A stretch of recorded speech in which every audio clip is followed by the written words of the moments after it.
আওয়ামী লীগের অধীনে আর কোনো ভোটে যাবে না বিএনপি। আলোচনা হতে পারে নির্দলীয় সরকার ইস্যুতে। ওনাদের হাত থেকে বাঁচার জন্যে জনগণ বিএনপিকে ভোট দেবে। আওয়ামী লীগ সরকারের অধীনে কোনো নির্বাচন হবে না। নির্বাচন খেলায় জনগণ আর গ্রহণ করবে না। হস্তক্ষেপ থাকবে না নির্বাচনে। জ্বালাও পোড়াও হলেই প্রতিরোধের হুঁশিয়ারি। তাদের এখানে খেলাধুলা করার প্রয়োজন নেই। নির্বাচন অবাধ হবে, নিরপেক্ষ হবে এবং সরকারের এখানে কোনো হস্তক্ষেপ থাকবে না। দেখছিলেন প্রধান শিরোনাম। রাতের সময় সঙ্গে আছে আমি গোলাম রাব্বি। এবার অন্যান্য শীর্ষ সংবাদ। ১.৫ বছর পর খুলল ঢাকা বিশ্ববিদ্যালয়ের হল। রোববার উঠতে পারবেন সব বর্ষের শিক্ষার্থীরা। ১৬ অক্টোবর থেকে সরাসরি ক্লাস পরীক্ষা শুরু। শুক্রবারই খুলছে কর্ণফুলী টানেলের দ্বিতীয় চ্যানেলের মুখ। নির্ধারিত সময়ের আগেই উদ্বোধনের আশা। অনিয়মে জড়িতরা অবসরে গেলেও শাস্তি পাবেন হুঁশিয়ারি প্রধানমন্ত্রীর। ঠাঁই নেই ঢাকা শিশু হাসপাতালে। জ্বর, সর্দি, ডায়রিয়া নিয়ে প্রতিদিন ভর্তি হচ্ছে শত শত শিশু। হিমশিম অবস্থা চিকিৎসকদের, দুশ্চিন্তায় অভিভাবক।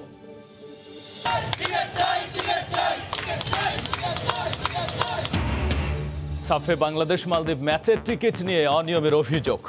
নির্ধারিত কোটাতেও পাচ্ছেন না প্রবাসীরা। ব্যাপক হট্টগোল, গণমাধ্যম কর্মীদের ওপর চড়াও মালে কর্তৃপক্ষ।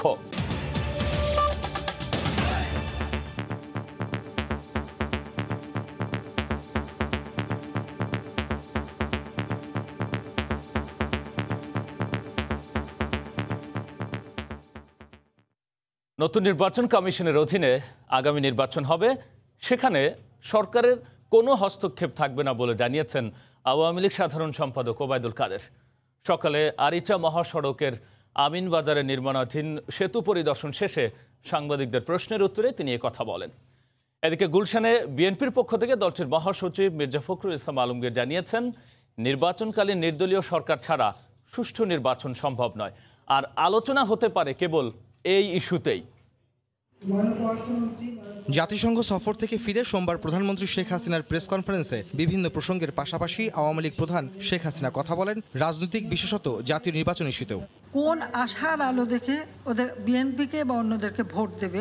এই বক্তব্যের পরদিনই বিএনপির পক্ষ থেকে প্রধানমন্ত্রীর সংবাদ সম্মেলনের প্রতিক্রিয়া জানানো হয়। দলটির গুলশান কার্যালয়ে মির্জা ফখরুল ইসলাম আলমগীর বলেন, শুধু নির্বাচন কমিশন গঠন নয়, আওয়ামী লীগের অধীনে কোনো ভোটে যাবে না বিএনপি। ওনাদের হাত থেকে বাঁচার জন্যে জনগণ বিএনপিকে ভোট দেবে। আওয়ামী লীগ সরকারের অধীনে কোনো নির্বাচন হবে না। যে কোনো নির্বাচন কমিশনই হোক, যদি নির্বাচনকালীন সময়ে একটি নিরপেক্ষ সরকার না থাকে, তাহলে সেই নির্বাচনটা কখনোই সুষ্ঠু, অবাধ এবং গ্রহণযোগ্য হয় না। বর্তমানে দেশের রাজনৈতিক সংকট মোকাবেলায় আওয়ামী লীগ কেন সব দলের সঙ্গে বসছে না, এই প্রশ্ন তুলেছে বিএনপি। নির্বাচন খেলায় জনগণ আর গ্রহণ করবে না। এখন তো উন্নয়ন এত কিছু হয়েছে, তাহলে আজকে কেন তারা আপনার এই বিষয়গুলো নিয়ে রাজনৈতিক দলগুলোর সঙ্গে বসছেন না এবং সমস্যাগুলো সমাধান করছেন না? আলোচনায় গেলে আসলে বিএনপি ছাড় দিবে কিনা বা সমঝোতা করা সম্ভব কিনা? না, ছাড়ের প্রশ্ন তো আসবে পরে। আগে সরকার চাইবে কিনা যে তারা বিরোধী রাজনৈতিক দলগুলোর সঙ্গে কথা বলবে এই বিষয়ে, অন দিস ইস্যু, নির্বাচনকালীন সরকার ইস্যুতে তারা কথা বলবে কিনা, এই একটাই বিষয়, আর অন্য কোনো বিষয় নেই। তবে আওয়ামী লীগ সাধারণ সম্পাদক সাফ জানিয়ে দিয়েছেন, নির্বাচন কমিশন নিয়ে কোনো হস্তক্ষেপ থাকবে না সরকারের। মঙ্গলবার সকালে আমিনবাজার সেতু পরিদর্শন করে সাংবাদিকদের প্রশ্নের জবাব দেন তিনি। তাদের এখানে খেলাধুলা করার প্রয়োজন নেই। নির্বাচন অবাধ হবে, নিরপেক্ষ হবে এবং সরকারের এখানে কোনো হস্তক্ষেপ থাকবে না। আন্দোলনের নামে কোনো জ্বালাও পোড়া করা হলে তা মোকাবেলার কথাও জানান ওবায়দুল কাদের। আন্দোলনের নামে দেশে যদি সহিংসতা উপাদান যুক্ত করা হয় এবং জনগণের জানমালের জন্য হুমকি সৃষ্টি করা হয়, সে অবস্থা আওয়ামী লীগ জনগণকে নিয়ে প্রতিরোধ করবে। বিএনপি নির্দলীয় সরকারের কথা বলে এলেও সরকার দলের বক্তব্য, সেই সুযোগ আর ফিরবে না। এই দেশে কেয়ারটেকারের পদ্ধতি আর চালু হওয়ার সুযোগ নেই। আহমেদ সালেহীন, সময় সংবাদ, ঢাকা। শুক্রবারই খুলে দেওয়া হচ্ছে চট্টগ্রামে বহুল কাঙ্ক্ষিত বঙ্গবন্ধু শেখ মুজিবুর রহমান টানেলের দ্বিতীয় চ্যানেলের মুখ। নির্ধারিত সময়ের বহু আগেই প্রকল্পের উদ্বোধন হবে বলে জানান পরিকল্পনা মন্ত্রী। একনেক সভা পরবর্তী সংবাদ সম্মেলনে তথ্য জানান মন্ত্রী। সভায় কিছু প্রকল্প বাস্তবায়নে ধীরগতির জন্য বিরক্ত প্রধানমন্ত্রীর হুঁশিয়ারি, অবসরে গেলেও শাস্তি পেতে হবে দোষী কর্মকর্তাদের। জুবাইর ফয়সালের রিপোর্ট।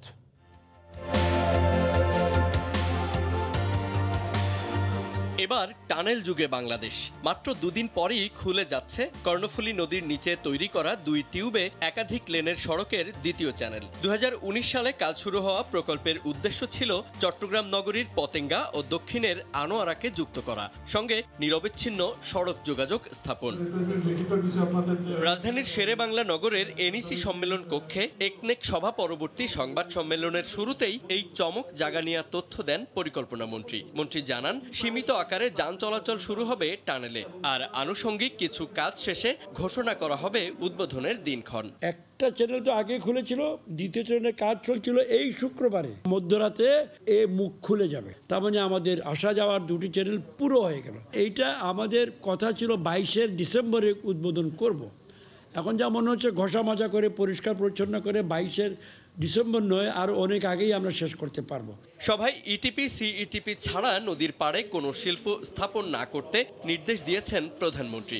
এছাড়া কম অগ্রগতি হয়েছে এমন সব প্রকল্পের প্রতি বিরক্তি প্রকাশ করে দোষীদের দ্রুত শাস্তির আওতায় আনতেও পরিকল্পনা কমিশনকে নির্দেশ দিয়েছেন তিনি। জাস্ট যে কথাটা বলেছেন সেটি হচ্ছে যে রিটায়ারমেন্টে গেলেও পার পাবে না, মানে এটি হচ্ছে যে ওই তাদের বিরুদ্ধে ব্যবস্থা নিতে হবে। 2টি অর্ডার ছিল, punish the people who have done this mace, তাদের খুঁজে বের করেন, punish them, and at the same time এইটা করতে গিয়ে আমার মূল প্রকল্পটাকে ডিলে করবেন না। প্রধানমন্ত্রীর সভাপতিত্বে অনুষ্ঠিত অর্থ বছরের পঞ্চম সভায় 6,551 কোটি 27 লাখ টাকা ব্যয়ের 9টি প্রকল্পের অনুমোদন দিয়েছে জাতীয় অর্থনৈতিক পরিষদের নির্বাহী কমিটি একনেক। জুবাইর ফয়সাল, সময় সংবাদ, ঢাকা। এই প্রকল্প নিয়ে আলোচনার জন্য স্টুডিওতে যুক্ত হয়েছেন সহকর্মী জুবাইর ফয়সাল। যাচ্ছি তার কাছে। জুবাইর, সত্যি গর্ব করার মতো একটি প্রকল্প, এবং প্রকল্পের ইতিহাস যদি বলতে যাই তাহলে 2008 সালে লালদিঘি ময়দানের একটি জনসভায় প্রধানমন্ত্রী নির্বাচনী জনসভায় নির্বাচনের আগে ঘোষণা দিয়েছিলেন যে তিনি ক্ষমতায় গেলে এরকম একটা প্রকল্প করবেন। এরপরে 2016 সালে বাংলাদেশের প্রধানমন্ত্রী বর্তমানে যিনি আছেন, একই সাথে চীনের প্রেসিডেন্ট শি জিনপিং এটি এগিয়ে নেওয়ার জন্য কিন্তু চুক্তি স্বাক্ষর করেন, এবং 19 সালের ফেব্রুয়ারিতে কাজটি হয়। এবং বলা হয় যে চীনের সাংহাই নগরীতে যে 1 সিটি 2 টাউন, এই আদলে আসলে এই টানেলটা গড়ে উঠছে। প্রকল্পের প্রথমেই যদি অবস্থান এবং খুঁটিনাটিটা একটু বিস্তারিত বলেন। আপনি জানেন আসলে বাংলাদেশে এই মুহূর্তে যে কটি ড্রিম প্রজেক্ট চালু রয়েছে তার মধ্যে কর্ণফুলী টানেল অর্থাৎ বঙ্গবন্ধু শেখ মুজিবুর রহমান টানেল এটি অন্যতম। চট্টগ্রামের কর্ণফুলী নদীর ওপরেই এই প্রকল্পটি। এবং আপনারা জানেন, আপনি এরই মধ্যে বলেছেন 2019 সালে যখন কাজ শুরু হয়েছে তখন কিন্তু নানা ধরনের বাধা ছিল এখানে, জমি অধিগ্রহণ বাধা, নদী শাসন বাধা, নানা ধরনের বাধা ছিল। অনেকে আশঙ্কা প্রকাশ করেছিলেন যে 2022 সালের ডিসেম্বরে যে ডেডলাইন সেটির মধ্যেই এই প্রকল্পটি শেষ হবে কিনা। আমরা দেখছি যে প্রকল্পটি 2019 সালে গ্রহণ করা হয়েছে, অর্থাৎ কাজ শুরু হয়েছে, অর্থাৎ 3 বছর মেয়াদ ছিল। সেই প্রকল্পটি মাত্র 2 বছর কয়েক মাসের মধ্যেই সেটি এখন বাস্তবায়নের দোরগোড়ায়। এবং আপনারা জানেন যে আজকেই একনেক বৈঠকে এটির একটি ঘোষণা এসেছে যে 2022 সাল নাগাদ অপেক্ষা করতে হবে না, তার আগেই এই প্রকল্পটি চালু করে ফেলতে পারবে সরকার। জুবাইর, আমরা যদি বলি একটি স্বপ্নের প্রকল্প, এবং আসলেই এটি একটা অন্যরকম এক উদ্যোগ ছিল এই সরকারের। যোগাযোগের ক্ষেত্রে আমরা যদি বলি কি কি পরিবর্তন আনছে এই টানেল? প্রথম পরিবর্তন ধরেন আপনি চট্টগ্রামের উত্তর এবং দক্ষিণ পাশটাকে সংযুক্ত করা।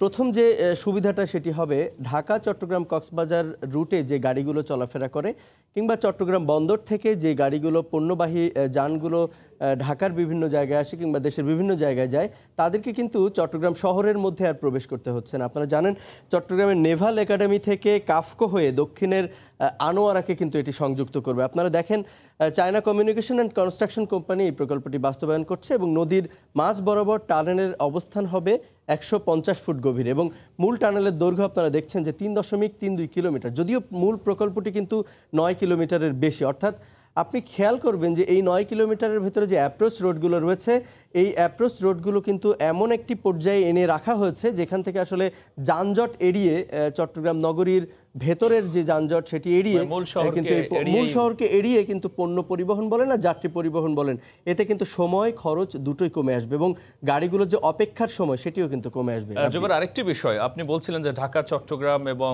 কক্সবাজারের সঙ্গে অন্যরকম এক যোগাযোগ ব্যবস্থা তৈরি হবে। একই সাথে বলা হচ্ছে যে ভবিষ্যতে এশিয়ান হাইওয়ের কথা যেটি প্রস্তাবিত তার সঙ্গেও এই টানেল যুক্ত হবে। এক্ষেত্রে আন্তর্জাতিক অর্থনৈতিক যে যোগাযোগ এবং অর্থনৈতিক যে উন্নয়নে বাংলাদেশের ক্ষেত্রে কি কি প্রভাব বা কি কি ভূমিকা রাখবে?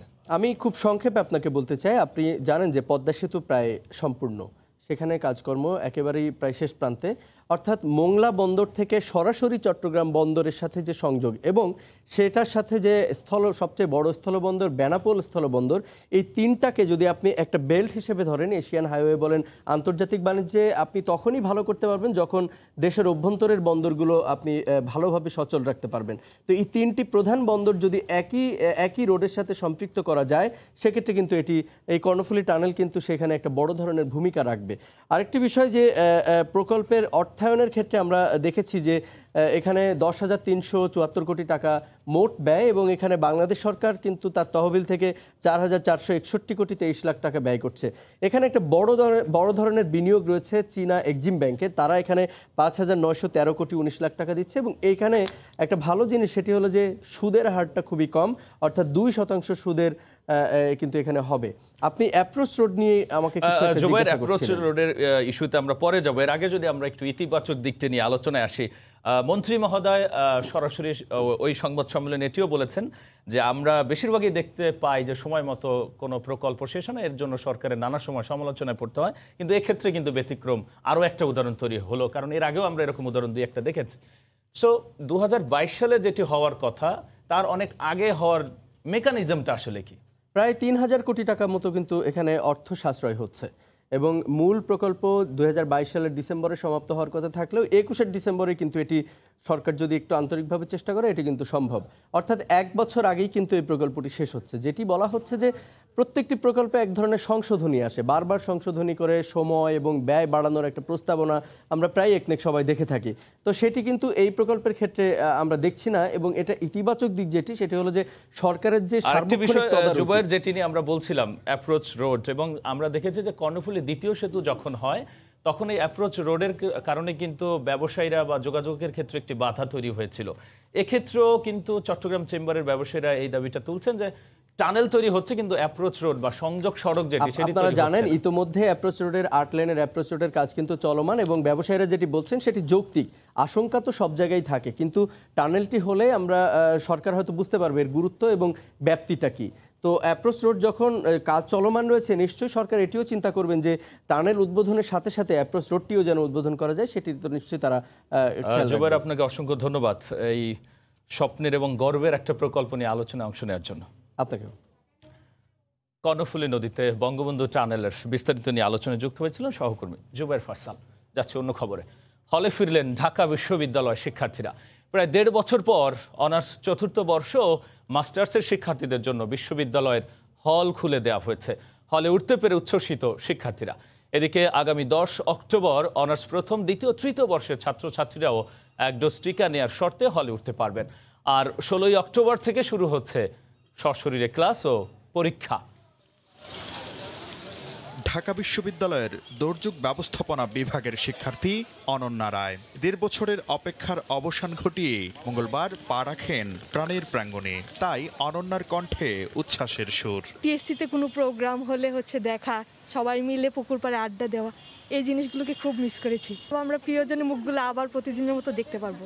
সেকেন্ড হোম খ্যাত আবাসিক হলে উঠতে পেরে আনন্দের কমতি ছিল না কোনো শিক্ষার্থীরই। যতদিন হলে ছিলাম না আমার কাছে মনে হচ্ছিল যে আমি নিজের বাড়ি থেকেই দূরে আছি। হল দ্রুত খোলা মানে আমাদের একাডেমিক কার্যক্রম আবেগের মতো স্বাভাবিক হয়ে যাওয়া। মঙ্গলবার 1 ডোজ কোভিড টিকা গ্রহণের কাগজ দেখিয়ে ঢাকা বিশ্ববিদ্যালয়ের অনার্স চতুর্থ বর্ষ ও মাস্টার্সের শিক্ষার্থীরা আবাসিক হলে প্রবেশ করেন।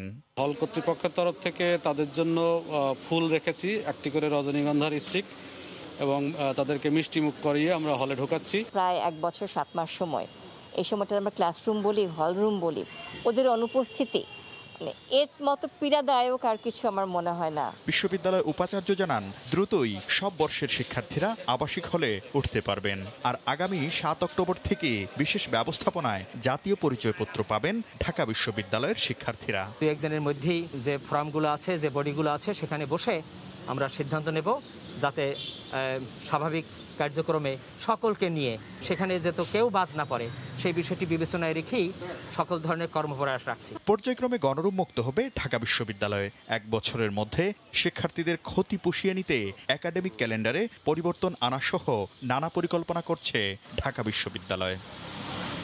শিক্ষার্থীদের পদচারণায় আবারও মুখরিত ঢাকা বিশ্ববিদ্যালয়ের আবাসিক হলগুলো। সব বাধা কাটিয়ে খুব দ্রুতই সশরীরে শিক্ষা কার্যক্রমে অংশগ্রহণের অপেক্ষায় শিক্ষার্থীরা। শাকির আহমেদ, সময় সংবাদ, ঢাকা। আসামি হাজির, কোর্টে উপস্থিত দুপক্ষের আইনজীবীরাও। কিন্তু বিচারক ছুটিতে থাকায় পিছিয়ে গেল সাবেক প্রধান বিচারপতি এস.কে. সিনহার অর্থ আত্মসাৎ মামলার রায়। ভারপ্রাপ্ত বিচারক এসে রায়ের নতুন তারিখ দিলেন 21 অক্টোবর। বিচারপতির বিচারের রায় ঘোষণার জন্য কারাগার থেকে কোর্টে আনা হয় এক আসামিকে। জামিনে থাকা 6 আসামিও ছিলেন আদালতে। সবকিছুই যখন প্রস্তুত, হঠাৎ বিশেষ জজ আদালত 3-এর বিচারক এসে জানালেন জজ আদালত 4-এর বিচারক ছুটিতে, রায় হবে 21 অক্টোবর। এতেই পিছিয়ে গেল সাবেক প্রধান বিচারপতি এস.কে. সিনহা সহ 11 আসামির রায়। কারাগারে ফেরত নেওয়া হলো আসামি বাবুল চিশতিকে, বাড়ানো হলো 6 আসামির জামিন। সাবেক প্রধান বিচারপতি সহ পলাতক রয়েছেন 4 জন। দুদক আইনজীবী জানালেন রায়ের তারিখ পিছিয়ে যাওয়া স্বাভাবিক ঘটনা। এই মামলায় আসামিদের সর্বোচ্চ সাজা যাবজ্জীবন হবে বলেও প্রত্যাশা তার। অসুস্থ হয়ে পড়লে তো আমাদের আর কিছু করার থাকবে না। 21 তারিখে যেহেতু ডেট আছে, আমরা আশা করবো 21 তারিখে আমাদের জাজমেন্ট পাবো। মানি লন্ডারিং এর মামলার সর্বোচ্চ সাজা হচ্ছে 12 বছরের, 5-এর 2-এ হলো 7 বছরের, আর 409 হলে পরে সেখানে যাবজ্জীবন সর্বোচ্চ সাজা। তা আমরা আদালতকে বলেছিলাম যে আমরা যেহেতু প্রমাণ করতে সমর্থ হয়েছি, আমরা দৃষ্টান্তমূলক সাজা আশা করি। আসামি পক্ষের আইনজীবীর দাবি, অভিযোগ প্রমাণে ব্যর্থ দুদক। আমরা প্রমাণ করতে সমর্থ হয়েছি যে ওনারা কোনো অফেন্স কমিট করেন নাই, এবং ওনাদের জন্য আমি বিলিভ করি হয়তো আইনের ওই অনুকম্পাটুকু আমরা পাবো যাতে আমরা সেখান থেকে খালাস হয়ে যেতে পারি। ফার্মার্স ব্যাংক বর্তমানে পদ্মা ব্যাংকের 4 কোটি টাকা ঋণ নিয়ে আত্মসাৎ ও অর্থ পাচারের অভিযোগে গত বছরের আগস্টে বিচার শুরু হয় দেশের 21তম প্রধান বিচারপতির। পাচারের টাকা দিয়ে যুক্তরাষ্ট্রে ভাইয়ের নামে বাড়ি কেনারও অভিযোগ রয়েছে তার বিরুদ্ধে। এই বাড়ি আমার নামে না, এটা বললেই হবে না, এটা সরকার প্রমাণ করুক, এরপরে দেখা যাবে। মামলা হওয়ার আগে দেশ ছাড়েন সিনহা। নানা অনিয়মের মুখেই বিদেশে বসে পদত্যাগ করেন তিনি। দুর্নীতির দায়ে সাবেক কোনো প্রধান বিচারপতিকে বিচারের মুখোমুখি হওয়ার ঘটনা দেশের ইতিহাসে এটিই প্রথম। আফজাল হোসেন, সময় সংবাদ, ঢাকা। ঠাঁই নেই ঢাকা শিশু হাসপাতালে। জ্বর, সর্দি, ডায়রিয়া নিয়ে প্রতিদিনই ভর্তি হচ্ছে শত শত শিশু। রাজধানী এবং বাইরে থেকে আসা রোগীর চাপে রাজধানীর হাসপাতালগুলোতে এখন হিমশিম অবস্থা। রোগীর চাপ বাড়ায় নেওয়া যাচ্ছে না ভর্তিও। তিল ধরানোর যেন ঠাঁই নেই ঢাকা শিশু হাসপাতালে। অসুস্থ সন্তানকে নিয়ে জরুরি ও বহির্বিভাগের সামনে স্বজনদের অধীর অপেক্ষা। অন্য যে কোনো দিনের তুলনায় মঙ্গলবার শিশু রোগীর সংখ্যা ছিল চোখে পড়ার মতো। এর মধ্যে বেশিরভাগই জ্বর, ঠান্ডা ও নিউমোনিয়ায় আক্রান্ত। রয়েছে ডেঙ্গু আক্রান্ত শিশুও। বাচ্চার জ্বর, ঠান্ডা লাগছে গরম থেকে, নিউমোনিয়া হয়েছিল। এখন এই 10 দিন বাদে 15 দিন পরেই জ্বর আসে। প্রচুর গরম পড়ছে তো, আবার এই বাচ্চাদের ঠান্ডা লাগিয়ে থাকে সবসময়। শিশু হাসপাতালের পরিচালক বলছেন ডেঙ্গুর প্রকোপ কিছুটা কমলেও আশঙ্কাজনক হারে বাড়ছে সিজনাল জ্বর, সর্দি ও ঠান্ডা। আমাদের এখানে যে আউটডোর পেশেন্ট আসছে তার বলেন 30 to 40% কিন্তু সব রোগীগুলি আসে এখানে। তার মধ্যে বেশিরভাগ পেশেন্ট আসছে আউটডোরে সর্দি, কাশি, জ্বর নিয়ে। শুধু ঢাকা শহরই নয়, দেশের বিভিন্ন জেলা থেকেও শিশু রোগীকে নিয়ে হাসপাতালে আসছেন অভিভাবকরা। হাসপাতালে অপেক্ষা করতে হয় ঘন্টার পর ঘন্টা। অনেক রোগীকে ভর্তি দিলেও আসন সংকটে ভর্তি না করিয়ে ফিরে যেতে হচ্ছে। রয়েছে নানা হয়রানির অভিযোগ। কখনো সিরিয়াল ধরে বাচ্চা দেখাইতেই পারি নাই, আবার ডাক্তার দেখাবো সিরিয়াল ধরে। আমরা বাচ্চা তো এভাবে জ্বরে পুড়ে যেতেছে আমাদের। এখান থেকে মানুষ যায় চলে যেতে স্যার, আমরা ওই মাথা থেকে সিরিয়াল ধরছি, কোনো কিছুই নাই। এই ছোট বাচ্চা নিয়ে একবার 2 তলা, একবার 3 তলা, একবার 4 তলা এভাবে আসলে এখানেও কোনো নাই, হেল্প নাই। এত বড় আবার সিরিয়াল, আজকে ডক্টর কাছে আবার দেখাবো, তাহলে এটা কি একটা ভোগান্তি না? পরিচালক জানান শয্যার তুলনায় রোগীর চাপ অনেক বেশি, রোগীর টার্নওভার বেশি এবং আমরা ভর্তি করতে পারছি না, অনেক ক্ষেত্রে রোগীরা অন্য হাসপাতালে চলে যেতে হয়। তিনি বলেন রোগীদের ভোগান্তি কমাতে পদক্ষেপ নিচ্ছে হাসপাতাল কর্তৃপক্ষ। প্রতিদিন প্রায় বেলায়েত হোসাইন, সময় সংবাদ, ঢাকা। রংপুর মেডিকেল কলেজের জন্য 5টি ডেন্টাল চেয়ার কিনে 1.25 কোটি টাকা আত্মসাতের অভিযোগে কলেজটির সাবেক অধ্যক্ষ ও ঠিকাদারের বিরুদ্ধে মামলা করেছে দুদক। দুদক সচিব জানান স্বাস্থ্য খাতে দুর্নীতি বন্ধে কঠোর নজরদারি রাখছে দুদক। 5টি ডেন্টাল চেয়ার ও আনুষঙ্গিক যন্ত্রপাতির দাম ধরা হয় 2,82,50,000 টাকা, যার প্রকৃত মূল্য 1,07,5 লাখ টাকা। দুদকের অনুসন্ধানে জানা যায় 2012-13 অর্থ বছরে রংপুর মেডিকেল কলেজের জন্য এই মেডিকেল যন্ত্রাংশ কেনা হয় প্রকৃত বাজার মূল্যের চেয়ে 1,75,00,000 টাকা বেশিতে, যা ঠিকাদার প্রতিষ্ঠানের মালিক মুকসিদুল ইসলাম ও মেডিকেল কলেজটির সাবেক অধ্যক্ষ আব্দুর রৌফ আত্মসাৎ করেছেন। অনুসন্ধানে অভিযোগের প্রাথমিক প্রমাণ মেলায় মঙ্গলবার দুপুরে মামলা করে দুদক।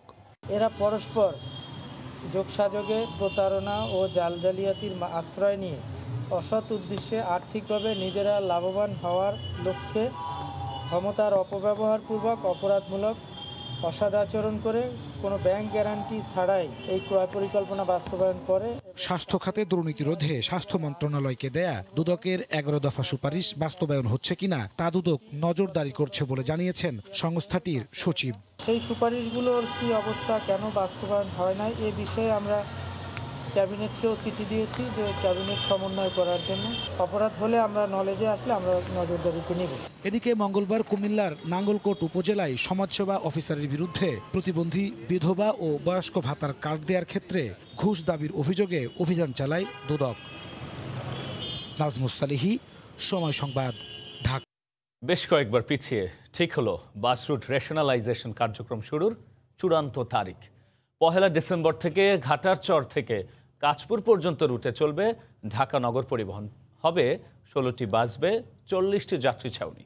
আর এ মাসের মধ্যেই চূড়ান্ত হবে বাসের নকশা। রাজধানীর সড়কে শৃঙ্খলা ফেরাতে 2018 সালে হাতে নেওয়া হয় বাস রুট রেশনালাইজেশন প্রক্রিয়া। চলতি মেয়াদে দায়িত্ব নেয়ার পর 2 মেয়রের অধীনে গত বছরের 6 অক্টোবর থেকে চলতি অক্টোবরে 7টি বৈঠকে একাধিক তারিখ দিলেও শুরু করা যায়নি কার্যক্রম।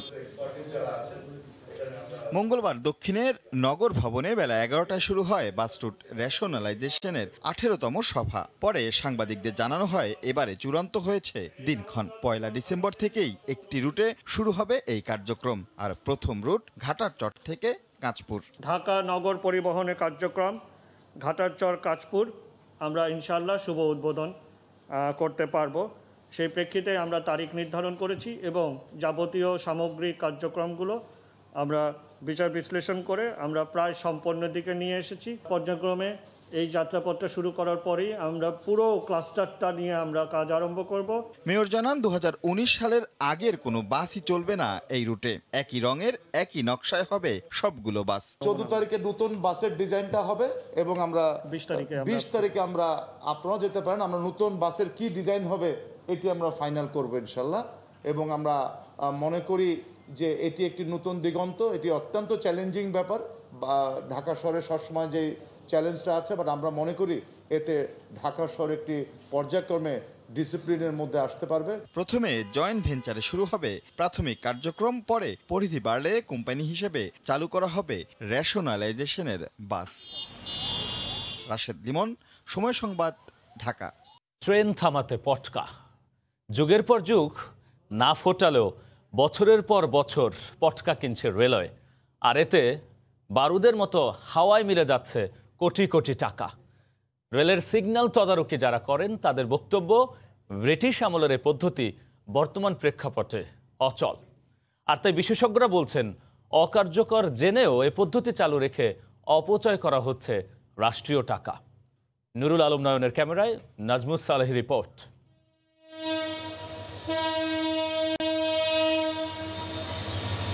100 বছর আগে ব্রিটিশ আমলে ট্রেন থামাতে ব্যবহার হতো পটকা। ঝুঁকিপূর্ণ পরিস্থিতি আর শীতের কুয়াশায় ট্রেনকে পথ দেখাতো এই পটকা। 100 বছরের সেই পটকা সিগন্যাল নাকি এখনো ব্যবহার করে বাংলাদেশ রেলওয়ে। সেই পটকা দেখতে কেমন, এমন কৌতূহল থেকেই পটকার খোঁজে ট্রেনে চড়ে বসে সময় সংবাদ। দুটি আন্তনগর ট্রেনের পরিচালকের কক্ষে মিলল এই পটকা। ট্রাঙ্কে সংরক্ষণ করা সেই প্যাকেট জরাজীর্ণ, ধুলায় মলিন। যখন অনেক বেশি কুয়াশা হয়, যখন আপনার সিগন্যাল দেখতে আমাদের সমস্যা হয়, সেক্ষেত্রে এটার ব্যবহার হয়। দেশের সব ট্রেনের 2 গার্ডের কাছে 2 প্যাকেট, প্রতিটি স্টেশন মাস্টারের কক্ষে 3 থেকে 4 প্যাকেট করে দেয়া হয় এই সিগন্যাল পটকা। আপনি কি জীবনে একবার ব্যবহার করছেন? না, আমি করিনি। আমার এখনো ব্যবহার করা হয়নি। আন্তনগর স্টার্ট হওয়ার পরে এই পটকাটা আর ব্যবহার দেখি না। তবুও প্রতি বছরই কেনা হচ্ছে পটকা।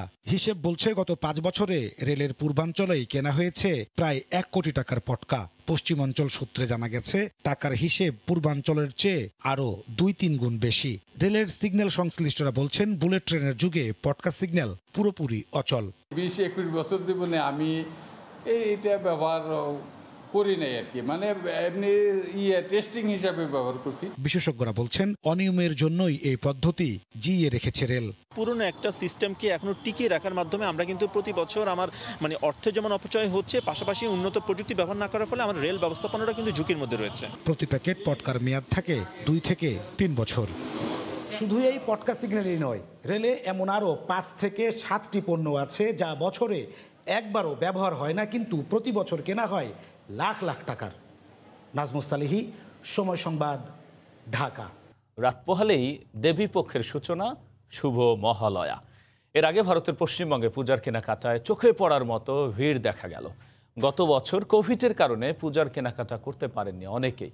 তবে এবার করোনার টিকা নেয়া এবং সংক্রমণ কমার কারণে মার্কেটে ভিড় বেশি। কলকাতা নিউ মার্কেট থেকে সেই খবর জানাচ্ছেন সুব্রত আচার্য। ক্যামেরায় ছিলেন বিশ্বজিৎ দাস।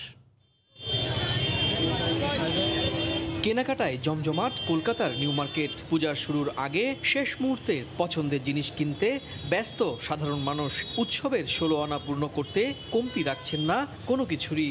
এইটা একটু এনজয়, তাতে কোভিড হোক বা না হোক, মরি বাঁচি, বছরে দুর্গামা একবারই আসবে, তো এনজয় করবো। এমনি জাস্ট দেখতে এসেছি, নেবো, যদি ভালো লাগে তো নেবো, না তো নেবো। আমাদের রাজ্য সরকার যে আছে অনেক ছুট দিয়ে রেখেছে, পাবলিককে সবের সুবিধা দিয়ে গেছে, এই জন্য ভিড়টা বেশি আছে। দুর্গাপূজাকে কেন্দ্র করে বিক্রি বাড়ায় খুশি ব্যবসায়ীরা। করোনার কারণে দীর্ঘদিনের লোকসান কাটিয়ে ওঠার আশা করছেন তারা। গতবার পুজো করতে পারেনি, এবার লোকরা একটু চান্স পেয়েছে, তারা ভ্যাকসিনেশন করা হচ্ছে। আর নেক্সট 3rd ওয়েভের চান্সটা কম মনে হচ্ছে, ওই জন্য লোক বেশি বেরিয়েছে রাস্তায়। মানে মালটা দেখে কাস্টমার চলে আসছে, মানে বেচা কিনেও হচ্ছে মোটামুটি আমার 60% হচ্ছে। আগামী 11ই অক্টোবর থেকে দুর্গাপুজোর আনুষ্ঠানিকতা শুরু হবে। তবে করোনা সংক্রমণ বাড়ার আশঙ্কায় গতবারের মতো এবারও পূজা মণ্ডপে প্রবেশ নিষেধ করেছেন কলকাতা হাইকোর্ট। মেনে চলতে হবে স্বাস্থ্যবিধিও। তবে স্বাস্থ্যবিধি মানার বালাই নেই কলকাতার শপিং মলগুলোতে। গত বছর করোনার বাড়বাড়ন্তের কারণে বাঙালি হিন্দুরা যেমন পুজোর শপিং থেকে বঞ্চিত ছিলেন, সেরকমই পুজো উদযাপনেও ছিল অনেক বাধা। তবে এবছর করোনা সংকট খানিকটা কম এবং অনেকেই করোনার 2টো ভ্যাকসিনই নিয়েছেন।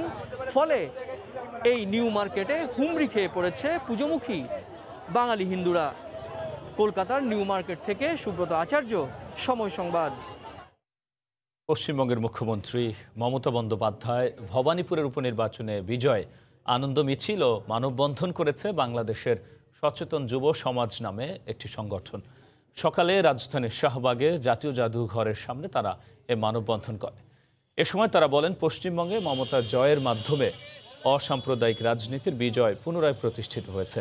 মমতা বন্দ্যোপাধ্যায়ের এই জয়ে বাঙালিদের ভাবমূর্তি উজ্জ্বল হয়েছে বলে উল্লেখ করেন বক্তারা।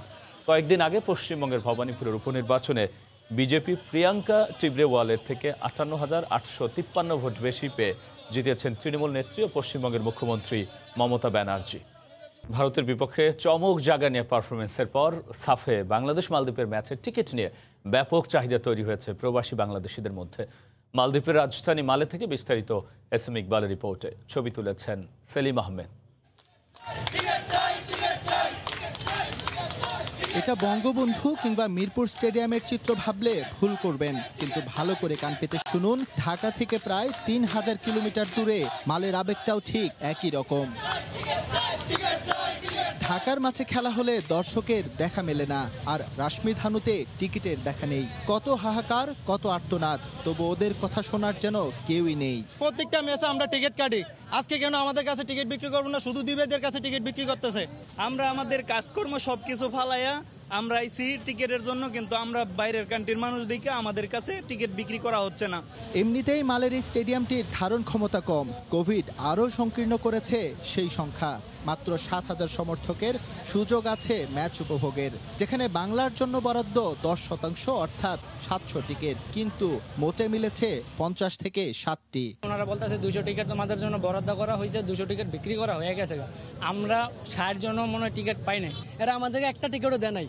অথচ মালদ্বীপে লোক দেখতেছে আমরা 10টা 15 টাকা নিয়ে বাঙালিদের কাছে ব্ল্যাকে বিক্রি করতেছে। এরা 75 টাকা করে টিকিট কিনতেছে, 200 টাকা করে আমাদের বাঙালির কাছে বেচতেছে। সকাল ধরে আমরা এখানে অপেক্ষা করতেছি, বাঙালি 10 জনকে টিকিট দেয় নাই, তারা বলতে সকল টিকিট বিক্রি হয়ে গেছে। কেন টিকিট কম দেয়া হচ্ছে এ বিষয়ে কাউন্টারে যোগাযোগ করা হলে কোনো সদুত্তর মেলেনি।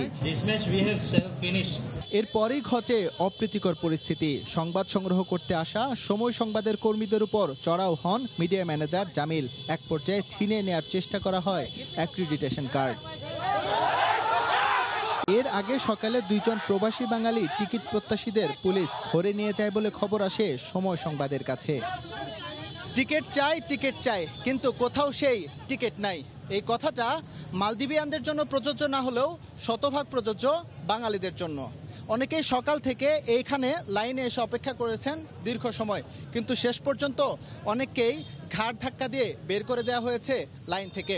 কারণ একটাই, বাঙালিরা যদি কালকে মাঠে প্রবেশ করেন তাহলে সেই সমর্থন পেয়ে যাবে জাতীয় ফুটবল দল।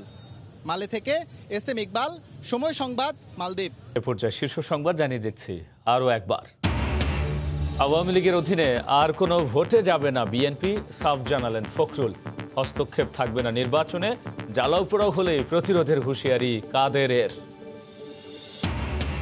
1.5 বছর পর খুলল ঢাকা বিশ্ববিদ্যালয়ের হল। রোববার উঠতে পারবেন সব বর্ষের শিক্ষার্থীরা। 16 অক্টোবর থেকে সশরীরে ক্লাস পরীক্ষা শুরু। এ ছিল রাতের সময়, সঙ্গেই থাকুন সময়।